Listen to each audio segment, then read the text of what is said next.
Assalamualaikum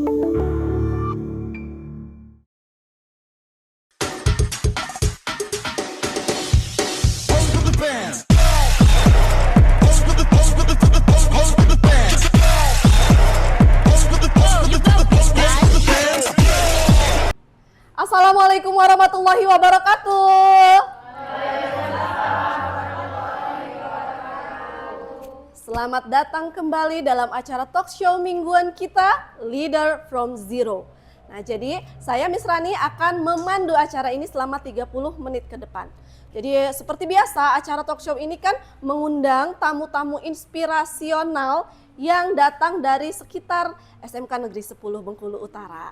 Nah, setelah minggu lalu kita kedatangan tamu yang membuat kita termotivasi untuk melangkah lebih maju, kali ini kita panggilkan seorang tokoh yang sangat berjasa di SMK Negeri 10 Bengkulu Utara. Jadi beliau ini adalah founder atau pemimpin pertama yang memimpin di sekolah ini. Mari kita langsung saja kita sambut, ini dia Bapak Hadi Pramono SPD. Ayo dong tepuk tangan yang meriah. Terima kasih. Sehat Bapak? Sehat, alhamdulillah. Silakan duduk Bapak. Iya, terima kasih. Apa perasaan Pak dipanggil ke acara talk show ini pagi-pagi Pak? Wah, sangat menyenangkan. Sangat menyenangkan dengan ya? persiapan yang luar biasa. Iya, betul. Jadi selama ini Bapak apa kabar ini? Alhamdulillah, sampai sekarang baik-baik saja, sehat-sehat saja ya. Ya, mudah-mudahan juga semuanya baik-baik saja. Ya, selalu insya Allah, Ya. sehat selalu ya Pak ya. Ya. Jadi menjelang Purna Bakti ya, bisa dibilang seperti itu, apa kesibukan Bapak selain mengajar? Ya, artinya ya kita membuat sendirilah kesibukan di rumah itu, ya macam-macam lah intinya seperti itu. Artinya membantu ya pekerjaan ibunya di rumah. Iya betul Gitu. ya Pak ya, jadi kita saling melengkapi Saling ya Pak ya. melengkapi, ya, Contohnya apa nih Pak kegiatan Bapak yang dilakukan untuk persiapan memasuki masa Purna Bakti Pak? Iya, ya tentunya kita pergi ke ladang. Walaupun hanya nengok-nengok, kita sudah tua, nggak mungkin harus kerja Bapak sendiri kan begitu. Ya jadi ya paling-paling hanya nyuruh orang kan begitu. Kita sampai kontrol, ngawas-ngawas ladang. Jadi itu. bosnya ya Pak ya. Sementara begitu. Jadi Nah, bos sementara. jadi bos begitu. Nah, kalau tidak salah nih Bapak Ya. ini kan dari Pulau Jawa ya Pak ya? Ya, ya. Betul, dari Pulau Jawa. Kok bisa terdampar di Bengkulu? Dari mana Bapak? Kediri? Apa Kediri, Jogja? Oh ya, ya, Kediri. Kediri. Di ujung Pulau Jawa ya Pak, Jawa Ya, Timur. ya. Kenapa bisa terdampar di pelosok Bengkulu gitu Pak? Boleh diceritakan Pak? Waduh, ini ceritanya panjang. ini, Panjang Pak. sekali. Kita masih sanggup kan mendengarkan cerita panjang dari Pak Hadi? Masih, Iya. boleh Pak diceritakan. Jadi berawal dari sana, dari Jawa Timur mungkin kan ya, tepatnya di daerah Kediri. Ya langsung saja mungkin berawal dari saya lulus kuliah kan begitu. Saya juga kuliahnya di Kediri, di IKIP PGRI Kediri ya. Kemudian setelah lulus dari status saya seorang sarjana kan begitu. Sebenarnya kita bangga begitu pertama kan begitu, Betul, Pak. senang, bangga. Tapi setelah itu kami berpikir, setelah lulus ini harus kemana saya begitu kan. Nah, alhamdulillah ada saudara saya menawari pekerjaan kan begitu. Katanya kalau bisa kamu pergilah ke tempat saya di Karawang kan begitu. Karawang itu tepatnya di Jawa Barat kan begitu. Ya. Nah, kebetulan nanti ada job lah untuk kamu karena kamu jurusan bahasa Inggris kan pada waktu itu. Oke, saya niatkan untuk ke sana karena saya mungkin juga masih bingung kira-kira harus kemana saya kan begitu. Nah, saya akhirnya berusaha untuk ke Karawang dan alhamdulillah saya waktu itu tes di sebuah perusahaan ya yang bergerak di bidang kertas. Ya, nama PT-nya itu kalau tidak salah PT Pindo Daily Pulp dan Paper Mill. Setelah dites saya, kemudian diwawancara, alhamdulillah saya lulus. Nah, waktu itu di bagian ADM umum pertama kali, ya mengurusi ekspor dan impor. Nah, setelah berjalan 1 tahun di sana, karena mungkin saya tahu perusahaan itu saya jurusan bahasa Inggris, saya ditarik di unit training waktu itu. Nah, unit training itu ya macam-macam. Kita training karyawan, ada training bahasa Inggris, ada training jenis-jenis kertas, ada training ISO 9002 ya. Nah, kemudian setelah berjalan seiring waktu, pekerjaan ini rasanya kok tidak sesuai dengan hati nurani saya kan begitu. Karena saya lulusan IKIP keguruan gitu kan. ya Pak Kalau ya. sekarang mungkin IKIP itu sudah tidak ada. Iya. Mungkin di universitas yang Fakultas Ilmu Pendidikan mungkin ya, FKIP ya. FKIP. Nah, kalau dulu namanya saya IKIP gitu. Nah, saya pikir-pikir kok kerjanya seperti ini. Harus ada target pula kan. Target harus sekian persen berhasil. Kalau tidak ada target ya mungkin disikut sana kan begitu. Nah, saya mencoba untuk kembali sesuai dengan background dan pendidikan saya ya untuk mencoba. Alangkah baiknya saya jadi guru sajalah begitu. Mencoba untuk daftar CPNS waktu itu di Bandung. Ya, alhamdulillah sekali saya ikut tes itu lulus. Ya, dari tes tertulis alhamdulillah lulus. Kemudian tes wawancara lulus lagi. Nah, pada waktu itu memang formasi itu katanya untuk Jawa Barat kan begitu. Saya bersemangat karena masih di daerah Pulau Jawa kan waktu itu. Masih banyak saudara di sana kan begitu. Nah, kemudian setelah pelantikan dan pembagian SK itu ya dibagi jadi 3 tahap waktu itu. Tahap pertama nama saya tidak ada. Dan saya tanya-tanya dengan kawan-kawan yang sudah pelantikan itu. Semuanya di Jawa Barat formasi. Kemudian saya nunggu yang tahap kedua. Tahap kedua juga begitu. Saya tidak ada lagi dipanggil. Waduh. Dan cari informasi lagi. Bagaimana kira-kira formasinya? Katanya semuanya di Jawa Barat dan begitu. Alhamdulillah kalau begitu kan. Nah, setelah tahap yang ketiga, ini termasuk saya ada di sana, ya. Ini sebelum pelantikan dan pembagian SK itu sudah disodori surat pernyataan begitu. Dan harus ditandatangani. Saya baca surat pernyataan itu apa isinya ini, ya. Nggak taunya sanggup ditempatkan di seluruh wilayah Indonesia. Waduh, lah ini berat rasanya seperti itu, ya karena ya gimana ya kita belum tahu daerah luar waktu itu kan begitu. Jadi sudah kami tanda tangani saja, habis itu dilantik, kemudian benar-benar SK-nya diterima, apa diserahkan, saya terima. Katanya benar. Benar, di Sumatera ya Pak. Nah, jadi yang waktu itu harusnya kita senang menerima SK kan begitu kan, punya tugas, punya status kan begitu. Nah, tapi ya akhirnya bersedih lagi setelah ada SK itu tadi. Alhamdulillah saya masih di Pulau Sumatera waktu itu kan. Nah, SK saya itu di Bengkulu. Di Bengkulu. Gitu. Akhirnya terdampar sampai sekarang itulah begitu. Ya. Jadi awal mulanya saya ya mau tidak mau ya saya harus berangkat begitu kan, mencoba untuk berangkat sambil resign dari perusahaan itu. Saya masih ingat kata-kata manajer saya itu, kamu nanti dibuang di tengah hutan. Ternyata betul ya Pak ya. Ataunya memang ya benar. Sampai gaji guru berapa sih? Ya, namanya kita mengabdi ya berapa saja kita terima kan waktu itu. Ya kalau dibandingkan dengan perusahaan memang ya jauh berbeda kan. Ya Pak ya. Ya, akhirnya saya nekat untuk berangkat ke Bengkulu ini dengan transportasi waktu itu transport dinas ya, pakai pesawat ya. Tapi saya tidak pakai pesawat karena pesawat dulu itu untuk orang-orang kaya begitu kan. Belum ada dulu pesawat untuk orang-orang seperti kita ini dulu. Beda dengan sekarang kan gitu. Saya pakai bis sajalah ya. Nah, karena takut dulu naik pesawat juga. Akhirnya saya sampai di Bengkulu itulah saya ke Dinas Pendidikan yang waktu itu namanya Kanwil Pendidikan dan Kebudayaan Provinsi Bengkulu. Ya, saya di sana laporan, diberikan surat tugas, ya, arahnya sudah ditentukan di SK itu, ya, di mana tempatnya, ya. Nah, waktu itu kalau tidak salah SK saya itu tanggal 1 Desember 1995. 1995. Mungkin belum pada lahir ya mungkin kan begitu ya. Nah, begitu. Saya tanya di situ, kira-kira sekolah ini di mana tempatnya. Saya berpikiran tuh di sana SK saya itu SMP 1 Ipoh.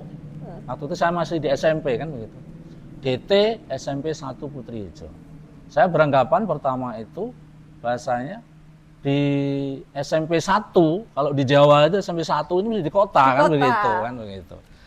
Kita nekat saja kan Nekat begitu saja. berangkat. Baik Bapak, kita tahan dulu ceritanya Iya. biar lebih seru nanti karena akan ada banyak obrolan-obrolan lagi yang lebih menantang, lebih seru tentang pertanyaan tentang pengalaman Bapak. Tapi setelah yang satu ini, tetap ya di sini jangan kemana-mana.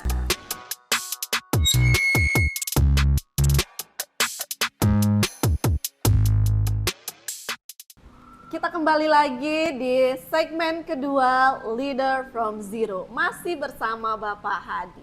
Kita lanjutkan lagi ya Pak cerita-ceritanya Ya. setelah tertunda karena ada yang mau lewat dulu tadi. Silakan.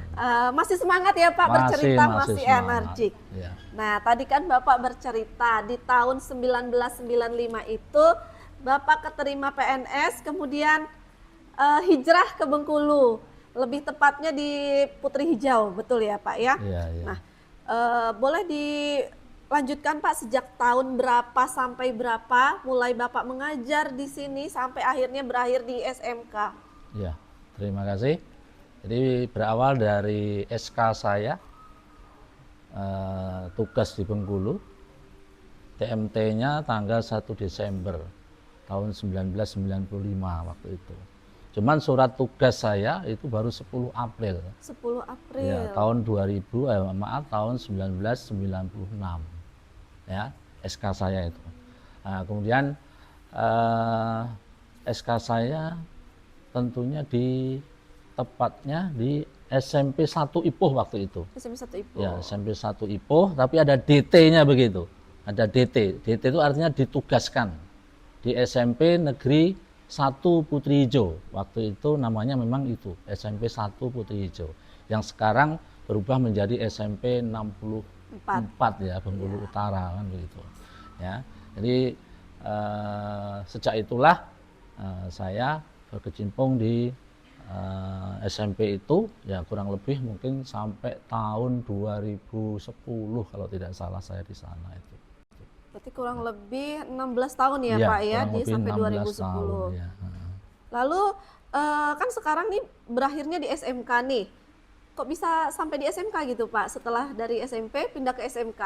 Ya, waktu itu begini, saya setelah 10 tahun di SMP itu, ya saya mendapatkan amanah untuk menjadi kepala sekolah dulu sebenarnya di SMP Begitu. itu Jadi kan. tidak mengajar ya Pak ya? Tidak. Kalau di Jadi SMP dulu Bapak mengajarnya mata pelajaran apa? mata pelajaran bahasa Inggris, tetapi waktu itu kepala sekolah itu hanya sebagai tambahan tugas saja, bukan jabatan. Bukan jabatan ya Bukan Pak jabatan. Jadi masih wajib mengajar 6 jam pelajaran. Di Jadi SMP. kepala sekolah itu tetap wajib mengajar 6. Kalau sekarang di SMK ini yang Bapak ampu masih pelajaran bahasa Inggris Pak? Masih. Masih. Dan begini ceritanya.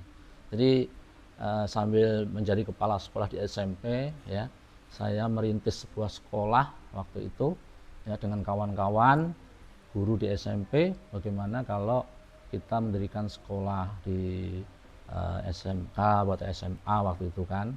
Nah, itu oke kawan-kawan, ya Pak, setuju Pak. Nah, kira-kira itulah sampai di sana lah kita. Iya begitu. Tentu nih Pak, ada perbedaan ya tantangan mengajar antara SMP dengan SMK. Apa Pak perbedaan mengajar anak-anak yang bisa dibilang kalau SMP itu kan peralihan dari anak-anak menuju remaja dengan anak SMK yang sekarang sudah benar-benar remaja. Apa sih tantangannya? Saya rasa semuanya sama ya, Sama ya, baik Pak di ya? SMP maupun di SMK ya. Nah, artinya tantangannya ya tentunya ya gimana ya, rendahnya motivasi siswa itu kan begitu ya. Jadi sehingga dia menganggap bahwasanya pelajaran bahasa Inggris itu pelajaran yang sulit, mungkin juga membosankan dan begitu kan. Kemudian juga anak-anak itu rata-rata kosakatanya benar-benar terbatas kan begitu ya. Sehingga sulit di dalam proses pembelajaran waktu itu. Kemudian juga kalau di SMK ini fokusnya kepada kejuruan ya begitu. Sehingga dia menganggap bahwasanya pelajaran bahasa Inggris itu tidak penting. Ya. Padahal kalau Ya. mau diteliti lebih lanjut sebenarnya Pak, setiap jurusan itu malah bahasa Inggris yang Bahasa ditekankan Inggris ya Pak ya. sebenarnya. Mulai dari film itu Ya. menu-menu di itu bahasa Inggris semua, di Ya, bengkel harusnya begitu. bahasanya tuh bahasa Inggris semua peralatannya. Ya. Nah mungkin mereka tidak sampai ke dalam situ memahaminya. Ya. Kalau untuk solusinya nih Pak, kan ada kendala-kendala tersebut, solusi Bapak dalam menghadapi kesulitan atau tantangan menghadapi ya, SMK dengan kejuruan, lalu SMP dengan minimnya kosakata, Ya. apa yang Bapak lakukan? Ya, sebenarnya dengan tidak bosan-bosannya kita sebagai guru selalu memberikan motivasi kepada siswa itu. Ya, bagaimana kira-kira masa depannya nantinya kalau kamu tidak bisa berbahasa Inggris kan begitu. Saya selalu menekankan pada anak-anak, saya hanya satu saja, good English, good job and good position. Saya yakin itu gitu. Artinya bahasa Inggris sebagai modal kalian untuk nantinya mencari pekerjaan kan begitu ya. Nah, makanya saya bilang begitu, good job dan good position kalau kamu bisa spoken, kemudian bisa written English kan begitu. Nah, nanti kita lanjutkan lagi ya Pak setelah break untuk segmen ketiga, segmen yang iya. paling seru karena di sini kita akan mendengar cerita-cerita Bapak tentang pengalaman menjadi kepala sekolah, pemimpin di berbagai sekolah ya Pak ya. Iya, iya. Baik, kita lanjutkan nanti sampai ketemu di segmen selanjutnya.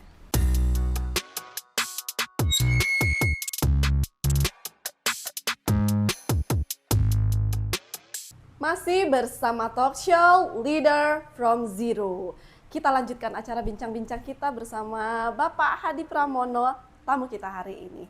Kita lanjut ya Pak ya bincang-bincangnya. Silakan. Masih semangat Bapak, Masih semangat. Tadi Iya. sudah minum dan Sudah. menikmati air putih kita ya Pak ya.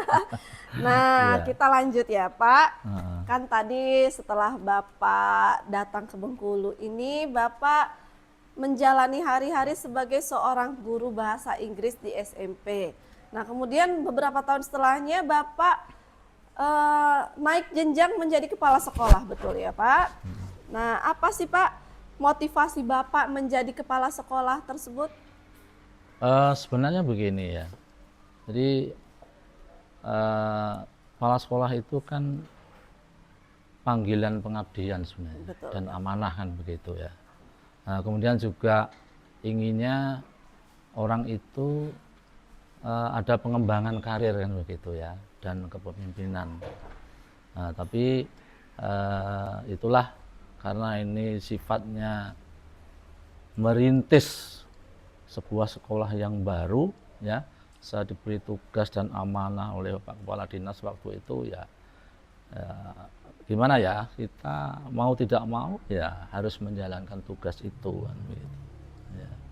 Jadi awal mulanya bagaimana Pak untuk menjadi kepala sekolah itu?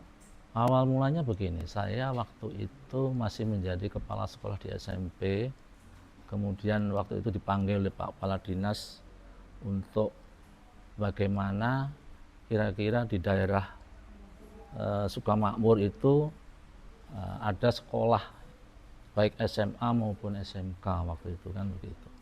Nah, kemudian pada tahun 2010 itu saya di PLT kan, jadi saya merangkap jadi kepala sekolah SMP, kemudian saya di PLT kan menjadi kepala sekolah di SMK. Jadi pada saat itu Bapak menjabat rangkap ya Pak ya, sebagai kepala sekolah SMP iya, sebagai SMK iya, double begitu Pak? Iya, iya. Wah, bagaimana tuh Pak dengan kesibukan yang di sana pasti sibuk, di sini pasti sibuk, itu bagaimana cara menghadapinya Pak? Apa ya,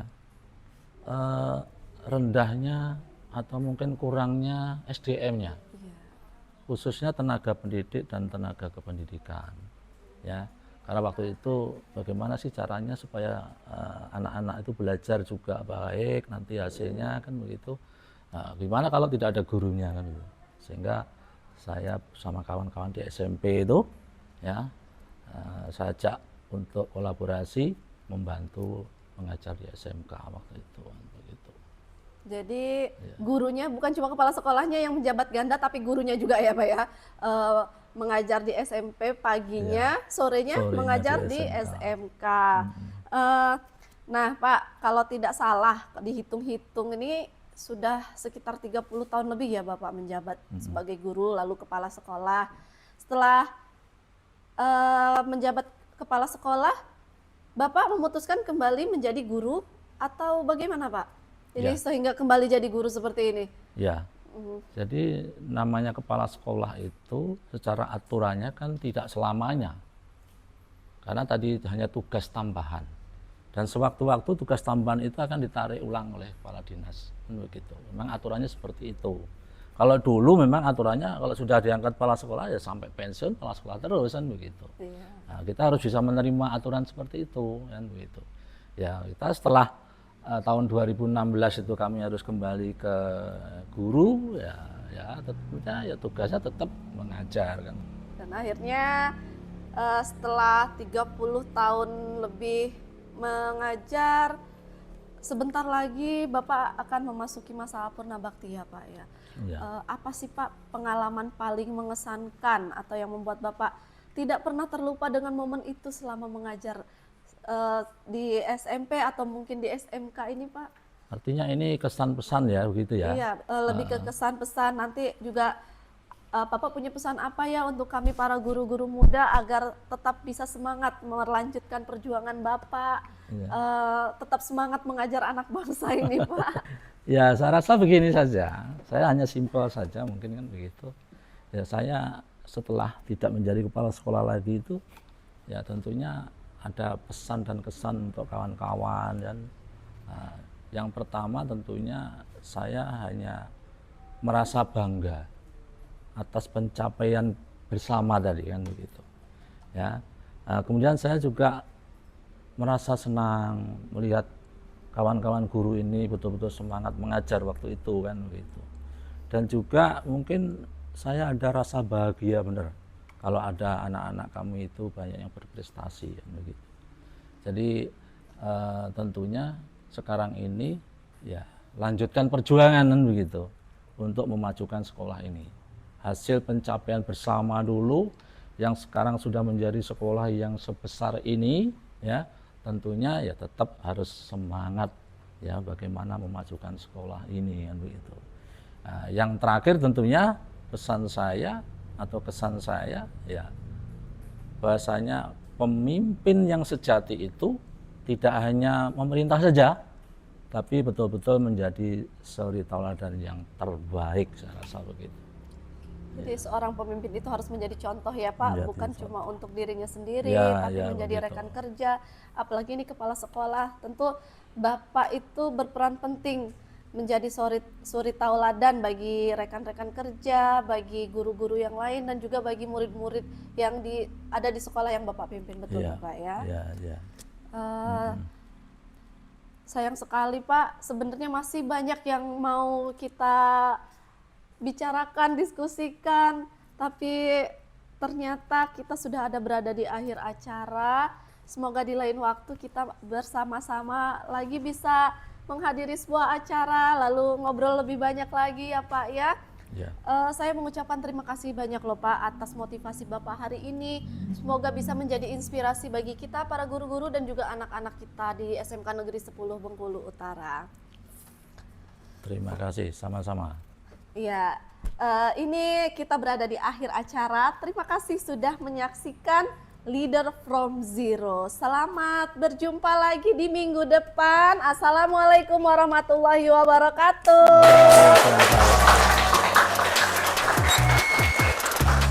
Terima kasih.